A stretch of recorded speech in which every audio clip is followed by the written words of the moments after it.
ये भागवत, हमें पता नहीं है जीवन में हमें करना क्या है, जानना नहीं क्या है जीवन में जानने योग्य, ये पता नहीं है।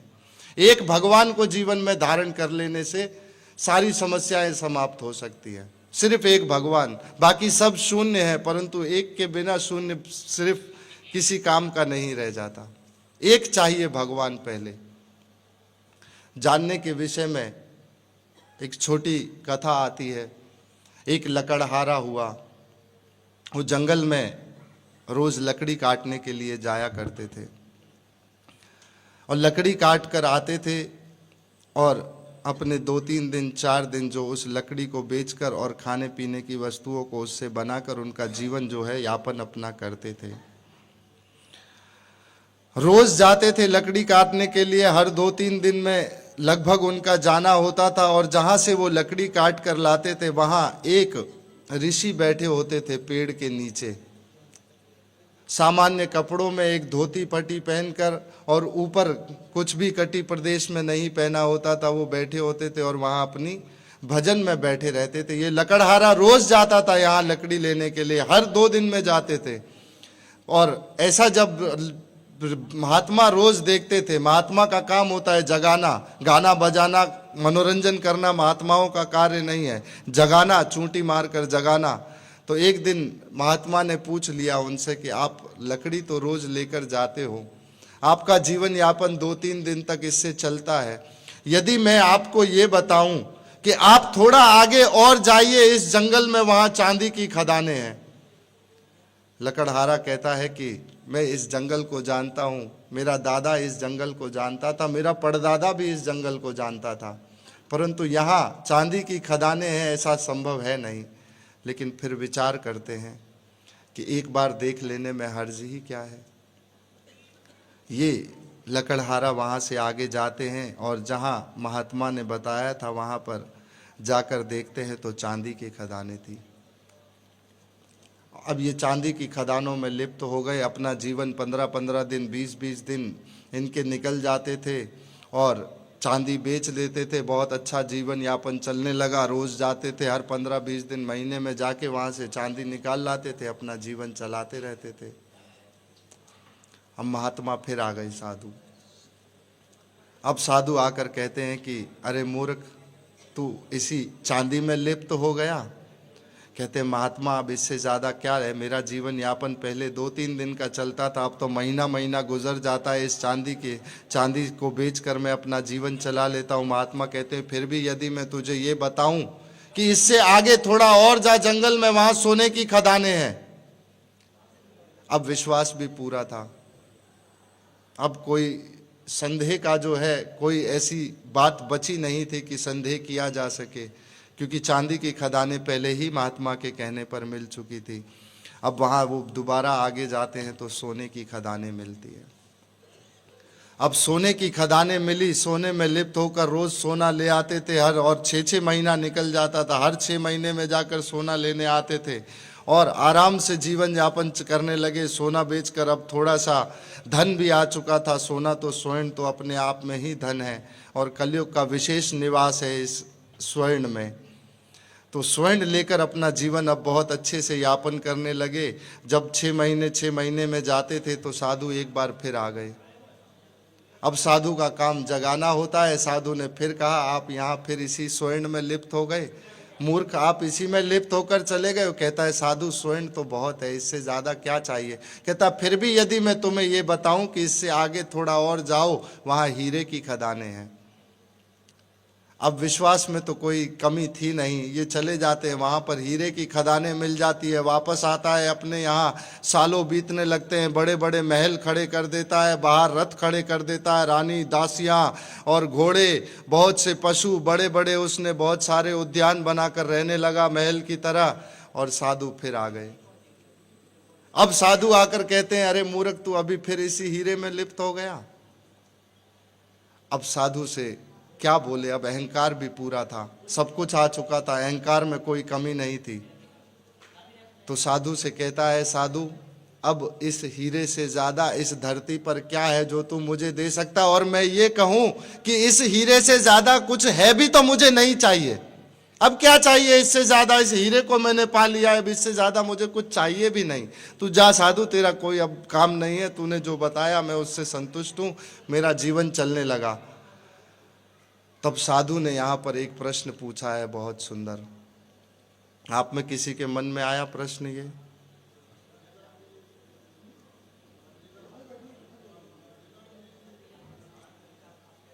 कोई तो बोल रहा है, माइक ही देना पड़ेगा लगता है। प्रश्न पूछता है साधु कि तेरे मन में कभी ये सवाल भी नहीं उठा, एक सवाल नहीं उठा तेरे मन में, जो इस हीरे की खदान को जानता है, चांदी की खदान को जानता है, सोने की खदानों को जानता है, वो यहाँ बैठकर क्यों फटे कपड़ों में वृक्ष के नीचे तपस्या कर रहा है, भजन कर रहा है? तूने कभी विचार किया जानने का कि इसके पास ऐसा क्या है जिससे इसको यह ना सोना दिखता है, ना चांदी दिखती है, ना हीरा दिखता है? कभी तेरे मन में सवाल भी नहीं उठा इतने वर्षों में कभी ये कि क्या ऐसा इस साधु के पास है?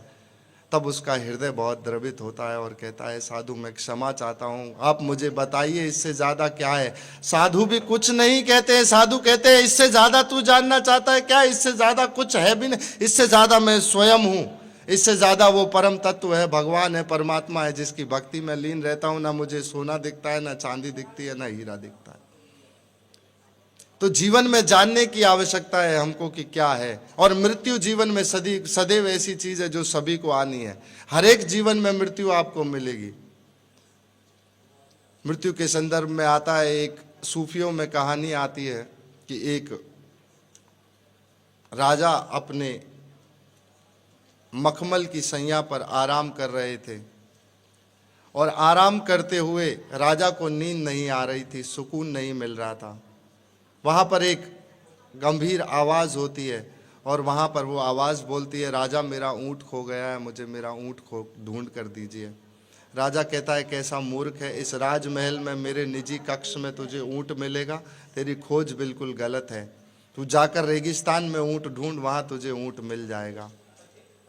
ये साधु, ये आवाज़ जो है ऐसे ही थी जैसे ऊँट ढूंढने का जो स्थान था, उस आवाज़ का उस निजी कक्ष में वो गलत था, और राजा जो सुकून मखमल के अपने निजी कक्ष में ढूंढ रहा था वो भी व्यर्थ था, उसका भी स्थान गलत था। सुकून ढूंढने का, सुकून किसी स्थान का नहीं है। भगवान कहीं एक पेड़ के नीचे ही प्राप्त होते हैं ये संभव नहीं है, भगवान किसी भी जगह प्राप्त हो सकते हैं। जब बुद्ध 12 साल के बाद वापस पहुँचे और पत्नी ने पूछा कि ऐसा क्या पा लिया आपने, और क्या उसके लिए बाहर जाने की भी आवश्यकता थी, घर बाहर छोड़ने के लिए, छोटे नन्हे बालक को छोड़ने की भी आवश्यकता थी आपको? बुद्ध ने कहा, सही मायनों में जो मिला वो तो कहीं भी मिल सकता था, उसके लिए बाहर जाके पेड़ के नीचे तपस्या करने की मुझे आवश्यकता करनी ज़रूरत नहीं थी, परंतु मैं गया वो अलग बात है। परंतु जो मुझे मिला वो कहीं भी मिल सकता था, वो किसी स्थान से निर्धारित नहीं हो सकता, स्थान विशेष पर नहीं मिलता। भगवान भीतर है परमात्मा में, इसीलिए सभी अपने से ही प्रेम करते हैं, दूसरे से प्रेम कर नहीं पाता है, क्योंकि भगवान स्वयं भीतर बैठे हुए हैं। और स्वयं से प्रेम करना, परमात्मा से प्रेम करना जीव का प्रथम धर्म है। वो प्रेम करता है स्वयं से ही। तो ये जो खोज थी उसकी बिल्कुल गलत थी। अब दूसरा दिन हुआ, राजमहल में वापस आए। अब राजमहल में आकर वही आवाज़ उस राजा को अपने सिंहासन पर बैठी हुई दूर सुनाई दे रही थी। आवाज़ वही थी, गंभीर। राजा को याद थी, अभी रात को ही सुनकर आए थे, ज़्यादा देर नहीं हुई थी। और इस आवाज़ को सुनकर राजा देख रहा था, और वो साधु, एक महात्मा, वो आवाज़ निकल रही थी उससे, वो बोल रहा था और उनके मंत्रियों से कह रहा था, मुझे यहाँ रुकने दो, ये धर्मशाला है। और उसको मंत्री समझा रहे थे, ये कोई धर्मशाला नहीं है, ये राजा का महल है, निजी महल है राजा का, ये कोई धर्मशाला नहीं है। और राजा इस बात को देख रहा था दूर से, और देखते हुए राजा कुछ बोले नहीं। परंतु जब बहस बहुत देर तक होती रही, मंत्रियों के समझाने पर साधु नहीं मान रहे थे, तो राजा स्वयं उठकर अपने सिंहासन से चले गए। और राजा जाकर वहाँ पर कहते हैं, महात्मा आपको ये सब समझा रहे हैं कि ये कोई धर्मशाला नहीं है, ठहरने का स्थान नहीं है, ये मेरा निजी महल है। और वो देखिए, मेरा निजी महल का पूरा जो ये है सिंहासन है, उस पर मैं बैठता हूँ। ये मैं राज ऋषि कहते हैं कि नहीं, महात्मा कहते हैं नहीं, ये तो धर्मशाला ही है। तब कहते हैं कैसे धर्मशाला है? वो देखो मेरा सिंहासन है, वहां मैं बैठता हूँ। ऋषि कहते हैं कौन सा सिंहासन? कहते हैं वो सिंहासन। कहा मैं इससे पहले बहुत पहले आया था, तब इस सिंहासन पर कोई और बैठा था। कहा वो मेरा पिताजी था। तो कहा मैं उससे भी एक बार पहले आया था, तब तो कोई और ही बैठा था इस सिंहासन पर। कहा वो मेरा दादा था। कहा मैं उससे भी एक बार पहले आया था, तब तो कोई और ही बैठा था उस सिंहासन पर। तो कहा वो मेरा परदादा था। तो कहा राजा बस मैं यही तो आपको समझाने का प्रयास कर रहा हूँ, ये धर्मशाला है, यहाँ लोग आते हैं, थोड़ा समय अपना जीवन जीते हैं और चले जाते हैं, ये धर्मशाला ही है। राजा का हृदय द्रवित हो जाता है बहुत साधु के इस ज्ञान से। राजा राजपाट सब कुछ छोड़ देता है और जाकर अपने महल के बीचों बीच, जो राज्य का पूरा उसका एरिया था, उसके बीचों बीच में कुटिया बनाकर राजा रहने लगता है। और राजा रहने के बाद बहुत उपद्रव हो जाता था। राजा से लोग आकर पूछते थे यहाँ पर आगे बस्ती कहाँ है? राजा कहता था आगे से दाहिने मुड़ जाओ। लोग पुनः वापस घूम कर आते थे और राजा से कहते थे कैसे मूढ़ हो तुम, मूर्ख हो, मदिरा पी के बैठे रहते हो, कुछ पता नहीं है तुमको। हम वहाँ आगे जाते हैं जहाँ तुम बस्ती बताते हो दाहिने, वहाँ कोई बस्ती नहीं है, वहाँ शमशान है। कहा शमशान है? तो राजा कहते हैं यही तो मैं आप लोगों को बताने का प्रयास कर रहा हूं कि वो जिसको आप बस्ती कहना चाहते हो मैं उसको धर्मशाला समझता हूं, और वो जिसको आप शमशान कह रहे हो उसको मैं बस्ती समझता हूं। वहां एक बार जाकर जो गड़ जाता है वो दोबारा वापस नहीं आता है। एक बार जो वहां जाकर गड़ जाता है वो पुनः वापस नहीं आता है। बस्ती में उसको कहता हूं, असल में जिसको आप बस्ती कह रहे हो उसको मैं धर्मशाला कहता हूं। यहाँ हम आते हैं, पत्नी पुत्र प्रेम, आकृतियों प्रकृतियों से संसार की से प्रेम करते हैं और थोड़ा समय कर कर चले जाते हैं। और व्यक्ति सही मायनों में अपने अलावा किसी से प्रेम करता ही नहीं है। अकबर ने पूछा बीरबल से कि सबसे अधिक प्रेम किससे करता है व्यक्ति? बीरबल ने कहा सबसे अधिक प्रेम आदमी अपने आप से ही करता है। कहता है कैसे करता है? कहता मैं आपको बताता हूं कि जीव अपने से ही सबसे अधिक प्रेम करता है। बीरबल ने छोटा गड्ढा खोदा, एक बंदरिया को डाला, बंदरिया छाती पर अपने बच्चे को लगाकर बैठी थी, अंदर डाला उसमें पानी भरने लगा। थोड़ा पानी भरा, बंदरिया की छाती तक आया, बंदरिया ने बच्चे को उठाया, कंधे पर रख लिया। फिर पुनः और पानी भरा, पानी नाक तक आया, कंधे से सिर पर रख लिया बंदरिया ने। नाक से ऊपर जब पानी निकला, बंदरिया ने उसी बच्चे को उठाया, अपने पैरों के नीचे लगाया और खड़ी हो गई, उसी बच्चे से जिसके लिए शेरनी बन जाती है बंदरिया। तो सबसे अधिक प्रेम व्यक्ति अपने आप से ही करता है, उससे नहीं कर सकता। इसीलिए भी कहते हैं प्रेम गली अति साकरी, आ में दो न समाये। ये प्रेम गली इतनी साकरी है, इसमें दो समा नहीं सकते, एक ही समा सकता है। और प्रेम संसार में किसी और से हो नहीं सकता है, संभव ही नहीं है। और ना ही प्रेम ये संसार में एकमात्र ऐसी वस्तु है जिसकी जड़ें कहीं धरती में नहीं है। ये आकाश से छोटी स्वर्ग की एक किरण निकलती है तो प्रेम बनता है। और प्रेम स्वतंत्रता देता है, और प्रेम पूर्ण स्वतंत्रता देता है, एक दूसरे को बांधता नहीं है प्रेम। और प्रेम अत्यंत निर्मोही है, प्रेम निर्मोही है, इसमें कोई मोह नहीं है एक दूसरे के लिए। सिर्फ प्रेम का मतलब होता है करते रहना, उसको पाने की इच्छा प्रेम में नहीं होती है। असली प्रेम प्रेम को करते रहने का स्वरूप है। तो प्रेम का पूरा स्वरूप बताने के लिए ये जो दशम स्कंद भगवान देते हैं, आप पूरी भागवत को ढंग से अगर यदि सोचेंगे समझेंगे तो आपको समझ आएगा आपका स्वयं का ही स्वरूप चल रहा है। पहले स्कंद में कि श्रोता बनना है, अच्छा श्रोता बनना है, अच्छा। दूसरा स्कंद बताता है श्रोता बनने के गुण क्या है। तीसरा स्कंद बताता है पूरी सृष्टि कैसे चलती है, पूरा निरूपण कर कर बताया। उतान पाद, पेट में बच्चा आता है, पहले उल्टा लटक के पांव होते हैं। प्रिय व्रत अपना व्रत सत्य करता है, भगवान से प्रॉमिस करता है मैं आपका भजन करूंगा। देहुति, देह में जो भगवान को धारण कर सकती है, आकुति कैसे आकृति बनती है। और प्रसूति आप सबको पता है, जहां बच्चा पैदा होता है उसको प्रसूति गृह कहते हैं। उसके बाद उतानपाद, एक लटका हुआ बच्चा आता है। फिर प्रियव्रत, एक प्रियव्रत महाराज का वंश कि कैसे प्रियव्रत की तरह प्रियव्रत करता है, भगवान मैं आपकी पूजा करूंगा, मैं आपकी आराधना करूंगा, मैं कभी आपको भूलूंगा नहीं, मैं आपका नाम कभी नहीं भूलूंगा। ये तो कहती ही है पूरी की पूरी, गरुड़ पुराण में लिखा हुआ है कि कैसे बच्चा आता है, कैसे वो जन्म लेता है। तो ये आपका स्वयं का स्वरूप बन रहा है। और फिर माता, स्त्री, इस ज्ञान को जो सूक्ष्म ज्ञान है सांख्य का, उसको प्राप्त करने की पहली अधिकारी स्त्री हो सकती है। तो कपिल मुनि ने सबसे पहले स्त्री को ज्ञान दिया है सांख्य योग का। पूरा भक्ति का निरूपण स्त्री का, इनके गर्भ में बच्चे आते हैं, ये बच्चों को आगे ज्ञान, प्रथम गुरु माता को कहा गया है। इसीलिए वेदों में स्त्री देवो मातृ देवो भवो, माता होने के बाद देवो भवो लिखा है, स्त्री देवो भवो कहीं नहीं लिखा हुआ है। माता बनती है स्त्री तब वो पूजनीय बनती है, देवी की तरह पूजनीय बनती है। तो ये पूरा निरूपण कर कर बताया। फिर स्थान चाहिए, जगह है एक पूरा का पूरा कि धर्म अर्थ काम मोक्ष कैसे पूरा होता है। चौथा स्कंद पूरा कि धर्म कैसे करना है, अर्थ कैसे पूरा होता है, काम कैसे पूरा होता है, मोक्ष कैसे मिलता है, इनका पूरा वर्णन करके बताया गया है।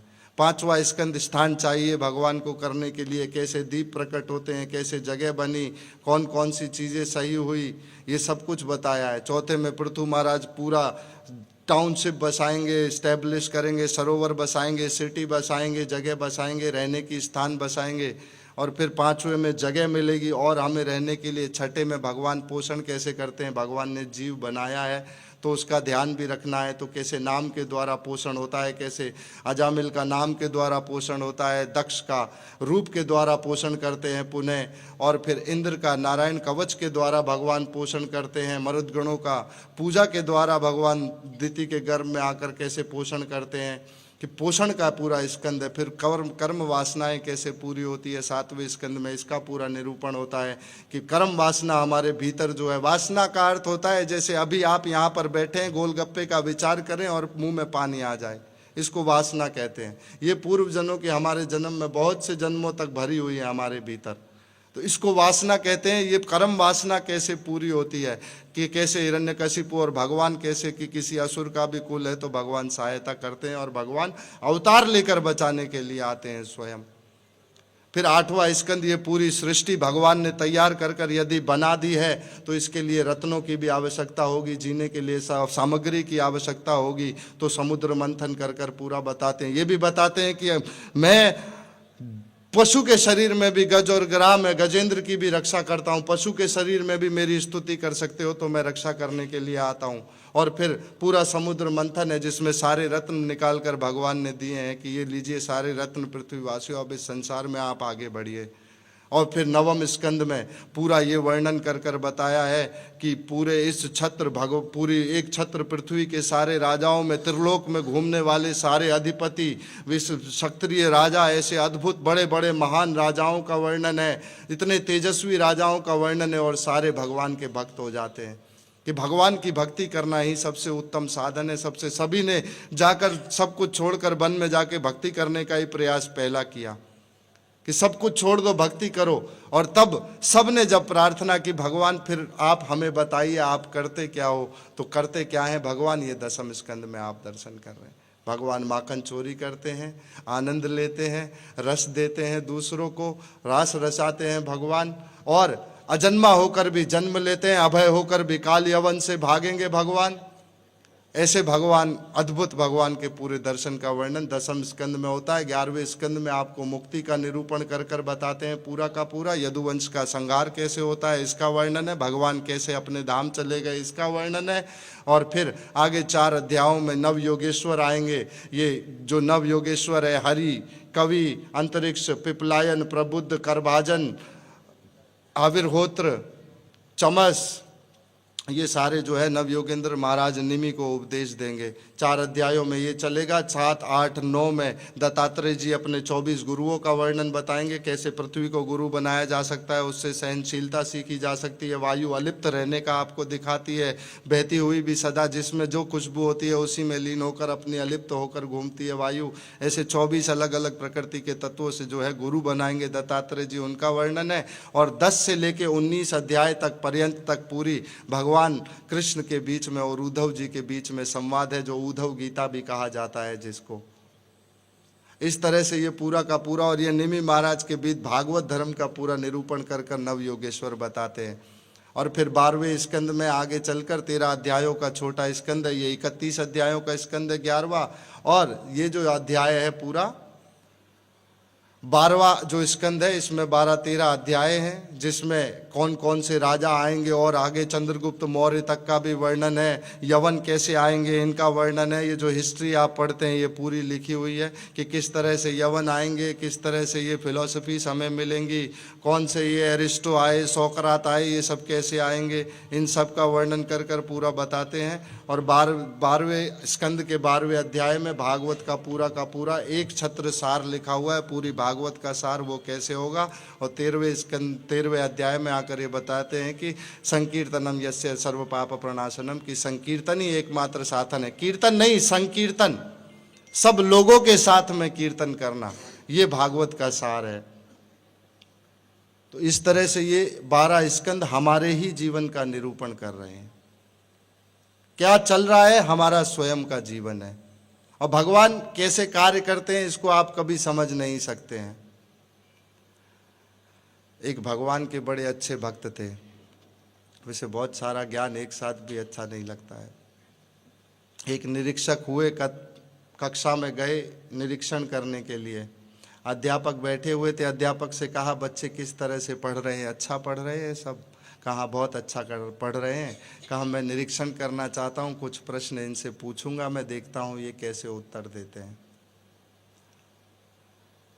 निरीक्षक ने प्रश्न पूछा ये कि इंदौर से उज्जैन की दूरी 48 किलोमीटर है, बताओ मेरी उम्र कितनी है। उज्जैन से इंदौर की दूरी 48 किलोमीटर है, बताओ मेरी उम्र कितनी है। बताओ कोई। बड़े नहीं बता पा रहे हैं, वहां बच्चे क्या बताते, हम भी नहीं बता सकते। एक हाथ खड़ा हुआ, बालक था छोटा, खड़ा हुआ, कह रहा बेटा बताओ। कह रहा सर आपकी उम्र है 48 ही साल। और सच में उनकी उम्र 48 साल थी। फिर कहा बेटा खड़ा हो, आप इन सब को बताओ, आपने ये गणित किया कैसे। कहा सर मैंने ज़्यादा अधिक तो दिमाग नहीं लगाया, मेरे घर पे एक मेरा भाई है 24 साल का, वो आधा पागल है। ऐसा सवाल पूछने वाला सर पक्का पूरा पागल ही होगा। आपकी उम्र 48 है, ऐसा सवाल कोई पूरा पागल ही पूछ सकता है। तो मेरे घर पे 24 साल का भाई है, तो मैंने 48 इस तरह से अंदाजा लगाया। तो गणित तो कुछ ऐसा ही है, इसको क्या करें। हमारे माधव प्रभु कहते हैं कि गणना बताते हैं हम भागवत की। गोपीनाथ भगवान सदा भजन में बैठे रहते थे, अपने मूर्ति के रूप में बैठे रहते थे। एक साधु आया, भगवान से कहता है, उनका भक्त था, पुजारी था, भगवान से कहता है गोपीनाथ भगवान आप जरा उठिए, थोड़ा बाहर घूम आइए, माखन मिश्री कहीं खा आइए। यहाँ बैठे बैठे आप खड़े रहते हैं सारा टाइम, थक गए होंगे, कहीं जाइए माखन मिश्री खा के आइए। गोपीनाथ भगवान कहते हैं मैं यहाँ खड़ा रहता हूँ, मुझे लोगों को देना होता है, जो वो मांगने आते हैं उनकी इच्छाओं को पूरा करना होता है। कहते हैं महाराज ये तो आप मत ही कहिए, ये रोज आते रहते हैं, सर पटक पटक के खून निकाल कर चले गए लोग, आपने दिया तो किसी को कुछ है नहीं। कहता नहीं, मैं समय आता है तब सबको अपना पूरा जो उनका इच्छा समय के अनुसार मिलना चाहिए उसको मैं देता हूँ। इसलिए कहते हैं किसी जप से, किसी तप से, किसी योग से, किसी काले जादू से, किसी ब्लैक मैजिक से जीवन में कुछ हासिल भी कर लोगे, आपके हिस्से का नहीं है, देगा दुखी। कितना भी प्रयास कर लो देगा आपको दुखी, अगर आपके हिस्से का नहीं है। जो मिल रहा है भगवान की इच्छा से, वो अगर स्वीकार करेंगे तो भगवान आपको सुख देगा और वो सुख का कारण बनेगा, अन्यथा दुखी ही देगा। तो ये गोपीनाथ भगवान ने कहा ठीक है, एक काम करो तुम, मैं चला जाता हूँ, आप यहाँ पर बैठो, मेरी जगह पर खड़े हो जाओ और चुप रहना, बस कोई भी आए कुछ बोलना मत, जो तुम्हारे सम्मुख हो रहा हो उसको तुम देखते रहना, बोलना कुछ मत तुम। कहते ठीक है। अब दूसरा दिन हुआ, कोई एक व्यक्ति आए भगवान के यहाँ दर्शन करने के लिए, गोपीनाथ तो वहाँ थे नहीं, ये भक्त उनका खड़ा हुआ था गोपीनाथ की जगह मूर्ति बनकर। एक भक्त आए वहाँ पर और अपने सर को भगवान की ओर झुकाया, एक थैला था उनके पास पैसों से भरा हुआ, धन से भरा हुआ, और वो वहाँ पर छोड़कर चले गए। अब दूसरा एक और आया भक्त थोड़ी देर में। ये गोपीनाथ तो सब भक्त भगवान की जगह जो खड़े थे तो सब देख रहे थे। इन्होंने देखा एक और व्यक्ति आया और भगवान के दर्शन किए, सामान्य साधारण से लग रहे थे, और वो वहाँ पर रखा हुआ जो थैला धन से भरा हुआ था उसको लेकर वहाँ से चले गए। अब एक और तीसरा आदमी आया फिर। अब इस बार जो प्रणाम करने के लिए आया, उनको जब प्रणाम करते हुए देख करके अभी वापस की ओर निकल रहा था मंदिर से बाहर, इतनी देर में पहला आदमी फिर आ गया घूमकर पुलिस वालों को लेकर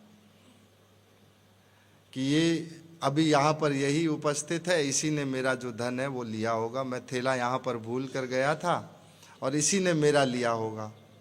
अब उसको वहाँ से जो दिखा उसको लेकर चली गई पुलिस वहाँ पर और पकड़कर उसको जेल में लेकर चली गई। अब ये जो गोपीनाथ बना हुआ बैठा हुआ था, ये यहाँ पर कहते हैं कि जब भगवान वापस आए तो भगवान ने जब वापस आकर ये देखा कि मेरा भक्त बैठा हुआ है, और आकर भगवान ने पूछा क्या आश्चर्य तो नहीं देखा तुमने कुछ? कह रहा ये पकड़ो आपकी पगड़ी, ये पकड़ो आपकी माला, मेरे को समझ नहीं आता आपके यहाँ क्या होता है। ये तो सब यहाँ पर सब अनर्थ हो रहा था, यहाँ तो मैंने देखा ऐसा ऐसा हुआ। तो गोपीनाथ भगवान ने कहा ऐसा क्या देखा तुमने वहाँ पर? कहा मैंने देखा एक आदमी पहले आया, बहुत सारा धन उसके थैले में था और वो थैला वहाँ पर भूल कर चला गया। एक दूसरा आदमी आया, वो थैला लेकर चला गया।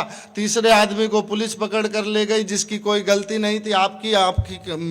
आपके सामने सामने ये तो अनर्थ हो रहा था, अन्याय हो रहा था। किसी जो निरपराध था उसको अपने अपराध के बिना उसको सजा मिल गई है। ये सब कैसे हो रहा है मुझे समझ नहीं आता। भगवान आप बताओ कैसे हो रहा है ये सब कुछ? तो कहते देखो पहला आदमी मैं तुम्हें बताता हूँ जो मेरे पास आया था, उसने बहुत 2 नंबर के कामों से धन एकत्रित किया था और उसको ये धन इस तरह से मेरे पास छोड़कर जाना था, ये मैंने सोचा था। चैतन्य महाप्रभु कहते हैं ये मनुष्य मूर्ख है जो विष मांगता है। मैं मूर्ख थोड़ी हूं, मैं तो अमृत ही पिलाऊंगा उसको। तो मेरे पास आने के बाद भी ये दोबारा यहाँ से जाता, फिर कोई एक ठेका देता पैसे भरकर वहाँ शराब और मांसाहार कराता वहाँ पर, और फिर यही सब पाप दोबारा करता। तो मेरे पास आने के बाद भी यदि किसी को पाप करना पड़े ये मुझे अच्छा नहीं लगता। ये मनुष्य मूर्ख है जो विष मांगता है। मैं मूर्ख थोड़ी हूँ जो विष पिला दूंगा, मैं तो अमृत ही पिलाऊंगा उसको।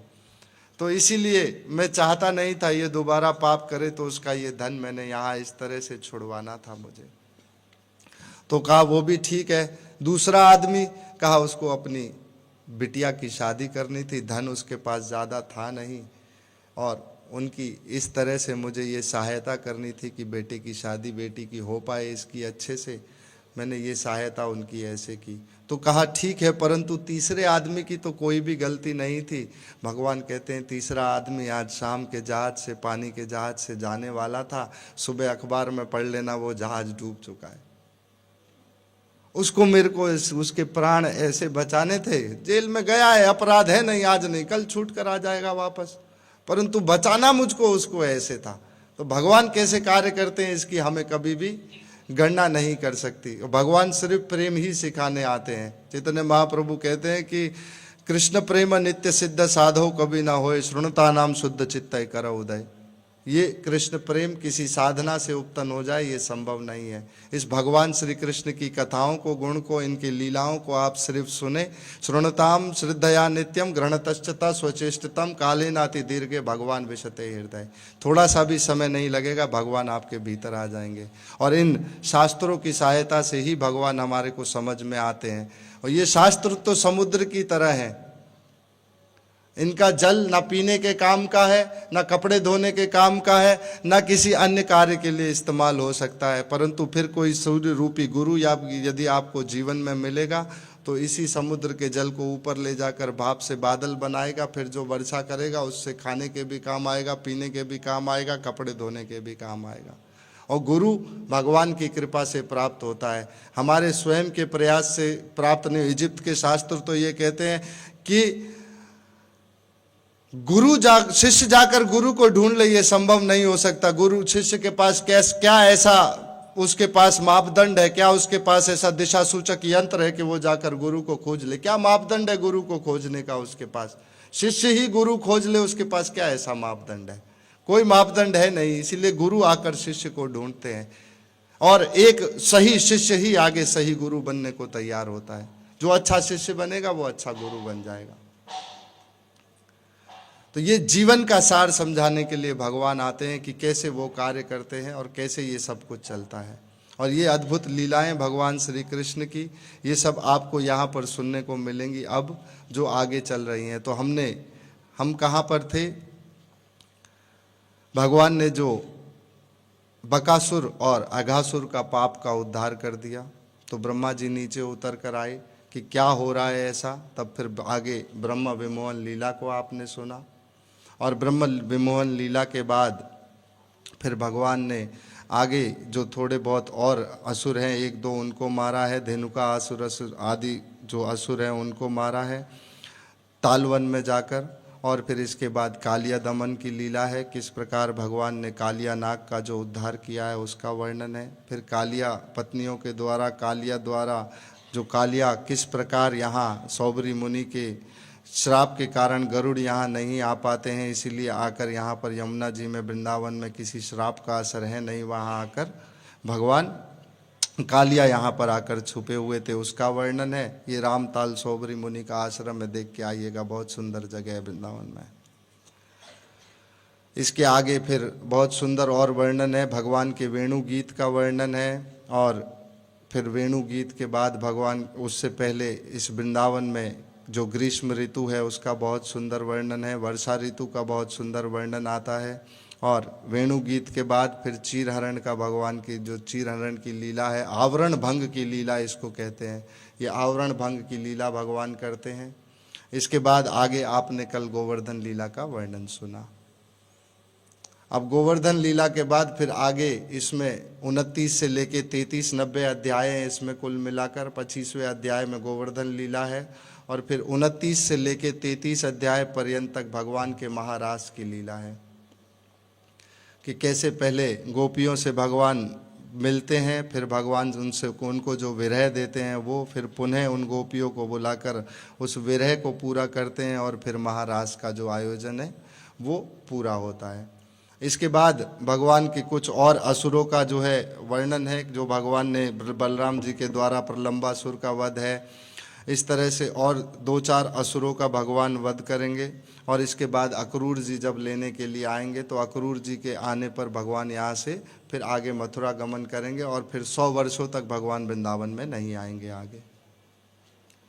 तो यहाँ से अक्रूर गमन की लीला का वर्णन है। फिर अक्रूर को किस प्रकार भगवान दर्शन प्राप्त कराएंगे, अपने ही चतुर्भुज रूप के भगवान के जो दर्शन होंगे, और वहाँ से ये जो यशोदा नंदन कृष्ण है यहीं ब्रज में रह जाएंगे। और आगे जो है, जो कृष्ण भगवान विष्णु के अवतार में संकर्षण रूप में जन्म लेते हैं, वो कृष्ण बलराम अब आगे की ओर जाएंगे, वही सारे असुरों का संहार करेंगे। इसके बाद भगवान पहले शिक्षा प्राप्त करने के लिए जाएंगे उज्जैन में संदीपनी मुनि के आश्रम पर। 64 दिनों में सारी विद्याओं को लेकर प्राप्त कर कर आएंगे भगवान। और उसके बाद फिर भगवान मथुरा में आकर अग्रसेन जी को स्थापित करेंगे, पुनः राज्य जो है भगवान का वो आगे बढ़ाएंगे। उसके बाद कंस का उद्धार करेंगे, उससे पहले कंस का भगवान उद्धार करेंगे, और कंस को मारने के बाद अस्थि और प्राप्ति उनकी जो पत्नियां थी उनके पिता जरासंध आएंगे। ये 17 बार इस मथुरा पर आक्रमण करेंगे, 17 बार कृष्ण और बलराम इनको यदुवंशी सारे हरा कर भेजेंगे। और इसके बाद भगवान यहाँ से जब 18वीं बार जरासंध ब्राह्मणों का सानिध्य प्राप्त कर कर आगे आगे युद्ध में सेना के आगे ब्राह्मण को और गौओं को लेके आएंगे, तो तब भगवान ये कहेंगे कि अब मैं तो गौ ब्राह्मण हिताय, मैं तो गौओं के और ब्राह्मणों के हित के लिए अवतार लेकर आता हूँ, ये जरासंध ठीक नहीं कर रहा है। तब भगवान यहाँ से छोड़कर उसको यहाँ से भागेंगे, और फिर आगे निकलते हुए कुटिया आदि में रहकर फिर गिरनार पर्वत पर गुजरात में पहुँचेंगे, और वहाँ पर जरासंध के द्वारा पूरे वन में आग लगाने पर वहाँ से नीचे कूद जाएंगे, और वहाँ से जाकर फिर जो द्वारका का भगवान ने निर्माण कराया था पहले यदुवंशियों के लिए, वहाँ जाकर निर्माण में निर्माण कराएंगे द्वारका का। उसके बाद भगवान कुछ और नरकासुर, भौमासुर जो पृथ्वी के पुत्र हैं उनको, जो उनसे 16,100 रानियों का भगवान उद्धार कराएंगे। और फिर भौमासुर के जो पुत्र हैं भगदत्त, उसको ये राज शासन देकर वहाँ का फिर आगे की ओर निकल जाएंगे। मुचकुंड के द्वारा जो वर्णन है उसका वर्णन आएगा, जो वर्णन आता है मुचकुंड की जो गुफा में जाकर भगवान वहीं जो उद्धार करते हैं उसका वर्णन है आगे। तो इस तरह से और जो थोड़े बहुत बचे हुए पृथ्वी के सारे असुर थे, भगवान उन सब का पूरा उद्धार करते हुए निकलेंगे। फिर भगवान का बहुत सुंदर आगे सुदामा चरित्र, जो 8 भगवान विवाह करेंगे उनका वर्णन है। रुक्मणी से विवाह करेंगे, सत्या से विवाह करेंगे, जामवती से विवाह करेंगे। इस तरह से भगवान के 8 विवाहों का वर्णन है अलग अलग।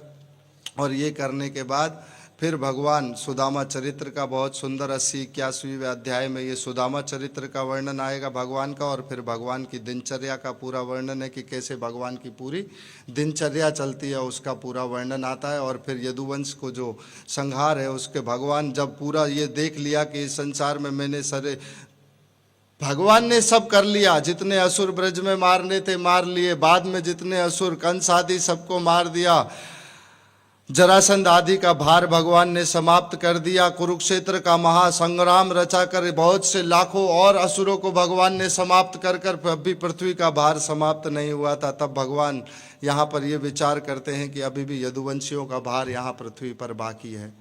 अब यदुवंशियों के भार को समाप्त करने के लिए भगवान ने जब द्वारका में 11वें स्कंद में आता है कि किस तरह से भगवान जब बैठे हो, जब भगवान द्वारका में रहने लगे तो बहुत से ऋषि महात्मा नारद आदि भी वहाँ पर जाते थे। भृगु ऋषि आते थे और असित ऋषि, भृगु ऋषि, कश्यप ऋषि, ये सारे वहाँ पर नारद जी आदि भगवान के दर्शन का सानिध्य प्राप्त करने के लिए जाया करते थे। क्योंकि नारद जी के ऊपर दक्ष का श्राप था, वो असर करता नहीं था। द्वारका में कोई श्राप भगवान के यहाँ कार्य करता नहीं है। ये सारे भगवान का सानिध्य प्राप्त करने के लिए जाते थे। और भगवान उनसे बार बार कहते थे कि आप यहाँ पर एक स्थान पे मत रहिए, आप महात्मा हैं, आप विचरण करते रहिए और मनुष्य लोगों का जो नहीं आ सकते, पहुँच सकते, उनके यहाँ जाकर आप उनका कल्याण कीजिए, आप एक स्थान पर मत रुका कीजिए। इसीलिए हमारे भी साधु महात्मा सदा एक स्थान पर ठहरते नहीं हैं, सदा विचरण करते रहते हैं। हम जैसों के लिए, पापियों के लिए हमारा जो उद्धार है वो करने के लिए उनके चरण कमल हमारे यहाँ पड़ते हैं तो होते हैं। भगवान के आदेश से जो कार्य करते हैं वो तो करते ही हैं, उनकी तो अपनी सानिध्य है, अपना एक रुचि है, अपना एक प्रेम मिलता ही है। परंतु यदि भगवान श्री कृष्ण के चरणों की रज का यदि सेवन प्राप्त मिल जाए तो फिर बात ही क्या है। वो भगवान के चरण रज की यदि सेवा का से जो है हमें प्राप्त हो जाए सानिध्य, तो फिर उसकी तो बात ही क्या है।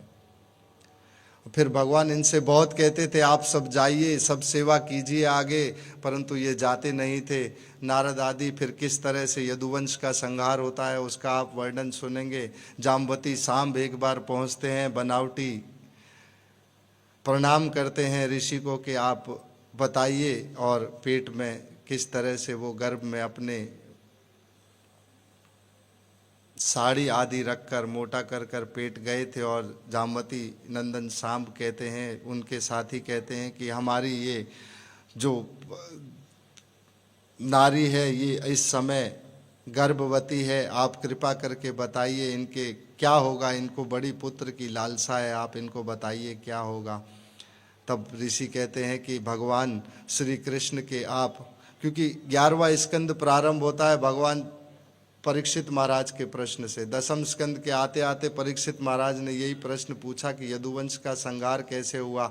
अरे द्वारका तो पूरी की पूरी भगवान श्री कृष्ण की भुजाओं से जो है सुरक्षित थी, फिर कैसे इस यदुवंश का संहार हो गया। ये यदुवंशी जो भगवान के सबसे सानिध्य प्रेमी थे, संबंधी थे, इनके बीच में परस्पर कलह कैसे हो गई, ये सब एक दूसरे से युद्ध क्यों करने के लिए तैयार हो गए, इसका पूरा का पूरा निरूपण करने के लिए ये 11वां स्कंद है, जिसमें यदुवंश का संहार बताते हैं पूरा कि जामवती नंदन कैसे इस प्रकार ऋषियों का अपराध करा। उन्होंने कहा होगा क्या, मैं तुम्हें बताता हूँ क्या होगा, इससे क्या निकलेगा, इससे एक लोहे का मूसल निकलेगा और वो लोहे का मूसल जो है पूरे यदुवंश का संहार करेगा। बच्चे बहुत डर गए। सांब आदि अग्रसेन महाराज के पास जाएंगे, अग्रसेन महाराज कहेंगे कि आप ये जो मूसल है ये इस तरह से ऋषियों के श्राप से निकला है। आप हमारी सहायता कीजिए। अग्रसेन महाराज भगवान कृष्ण को नहीं बताएंगे, मूसल के छोटे छोटे टुकड़े कराकर समुद्र में फेंक देंगे। ये प्रभास क्षेत्र में जाकर इरका नाम की एक घास बनेंगे, जो बाद में प्रभास क्षेत्र में जाकर यदुवंशियों का संहार करेंगे।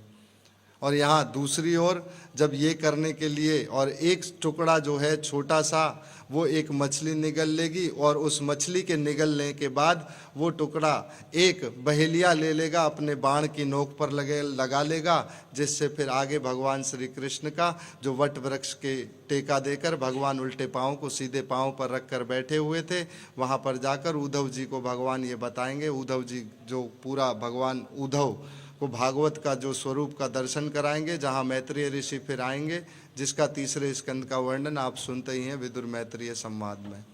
तो इस तरह से ये पूरा का पूरा 11वें स्कंद में यदुवंश का संहार आता है। तो ये पूरा का पूरा भागवत का जो एक ओवरव्यू है वो मैंने आपको प्रस्तुत करने का प्रयास किया। हरे कृष्णा, हरे कृष्णा, कृष्णा कृष्णा